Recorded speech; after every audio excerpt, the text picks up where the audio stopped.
พี่น้องวันที่4ถึงวันที่6เมษายนนี้ผู้ขาสิมาเซิร์พี่เซิร์นองไปเที่ยวงาน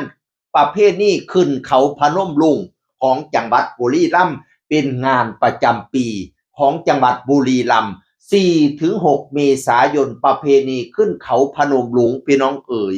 เขาพนมรุ้งนี่เป็นศิลปะของโบราณที่ตั้งอยู่บนภูเขาไฟที่ดับแล้วเสมอเหมือนว่าเป็นที่ประทับของพระศิวะซึ่งเป็นความเชื่อของเป็นเทพเจ้าสูงสุดของลัทธิศาสนาพราหมณ์พี่น้องเอ๋ยพระศิวะนี่ประทับอยู่บนเขาไกรลาดบัดนี้เขาเจ้ามาสร้างปราสาทเขาพนมรุ้งอยู่บนภูเขาไฟที่ดับแล้วเสมอเหมือนว่าเป็นที่ประทับของพระศิวะบนเขาไกรลาดพุ่นน่ะบ่แม่นธรรมดาของคอยบัดนี้วันที่4ถึงวันที่6เพิ่นจัดประเพณีขึ้นเขาขึ้นเขาพนมรุ้งเนื่องจากมันมีเหตุอัศจรรย์วันที่3ถึงวันที่5เนี่ยเฮาสิเห็นสามารถมองเห็นพระอาทิตย์ขึ้นทะลุ15ช่องประตู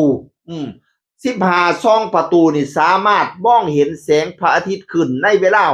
6:03 นาทีเบิ่งทะลุถึง15ช่องแจ้งจางปางสว่างคาตาเป็นเหตุอัศจรรย์พี่น้องเอ๋ยรู้ทุกแต่วิศวกรสมัยปัจจุบันก็เฮ็ดบ่ทันคือเพิ่นแน่นอนอีหลีคนโบราณนี่ฉลาดเฉลียวพี่น้องเอ๋ยสามารถเฮ็ดให้ประตูทั้ง15ช่องมองเห็นพระอาทิตย์ขึ้น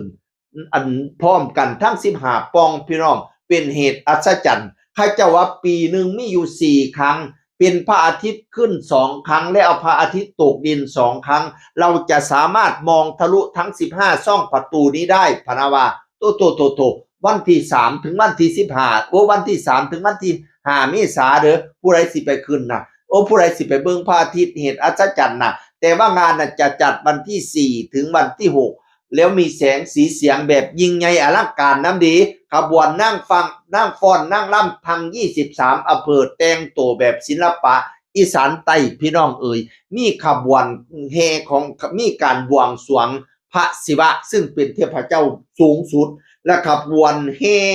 ของเทวรูปพระศิวะนาฏราชพร้อมพี่น้องเอ๋ยแล้วก็เทพผู้พิทักษ์ประจำทิศทั้ง10ทิศพี่น้องตั้งแต่ขบวนแห่พระศิวะนี่ก็อลังการแล้วบัดเนี่ยนอกจากนั้นก็มีขบวนเสด็จของพระนางภูปตินทรลักษมีเทวีขบวนแล้วก็ขบวนน้อมสักการะของนางฟ้อนนางรำแสงสีเสียงถ่ายทอดเรื่องราวประเพณีขอมโบราณสะท้อนความรุ่งเรืองของอาณาจักรขอมรวมไปถึงเดินชมชิมช็อปในโซนอาหารอารยะวนำลุงผลิตภัณฑ์โอท็อปตลาดสินค้าโบราณอาหารพื้นบ้านอาหารพื้นถิ่นของชาวบุรีรัมย์4 ถึง 6เมษายนเฝ้าไปเบิ่งน้ำกันพี่น้องเอ๋ยหิไปผู้ใดมอหิไปเบิ่งปีหนึ่งมี4เที่ยนี้เขาเจ้าคำนวณแล้วว่าพระอาทิตย์สิขึ้น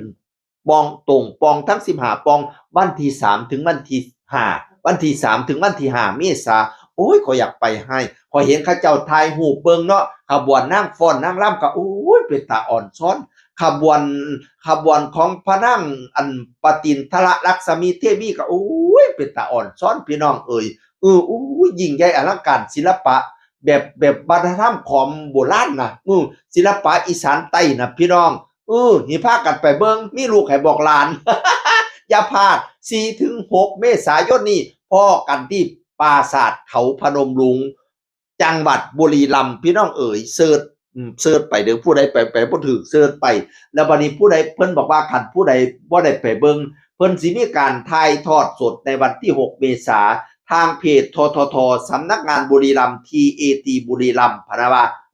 ไปเบิ่งผู้ใดอยากเบิ่งถ่ายทอดสดก็ได้พี่น้องเอ๋ยบ่ซั่นก็เบิ่งรูปที่เขาเจ้าถ่ายโพสต์มาก็ได้พอเบิ่งแต่รูปเขาเจ้าถ่ายโพสต์มาแต่ละรูปแล้วเป็นตาอ่อนซ้อนอยากไปเบิ่งจักปีอยู่แต่ว่าปราสาทเขาพนมรุ้งค่อยไป 2-3 เที่ยแล้วงามพี่น้องเอ๋ยแต่ว่าอยากไปเบิ่งตอนเพิ่นเฮ็ดแสงสีเสียงนะอยากไปเบิ่งประเพณีเพิ่นแห่ขึ้นเขาพนมรุ้งอยากไปเบิ่งพระอาทิตย์ขึ้น15ปอง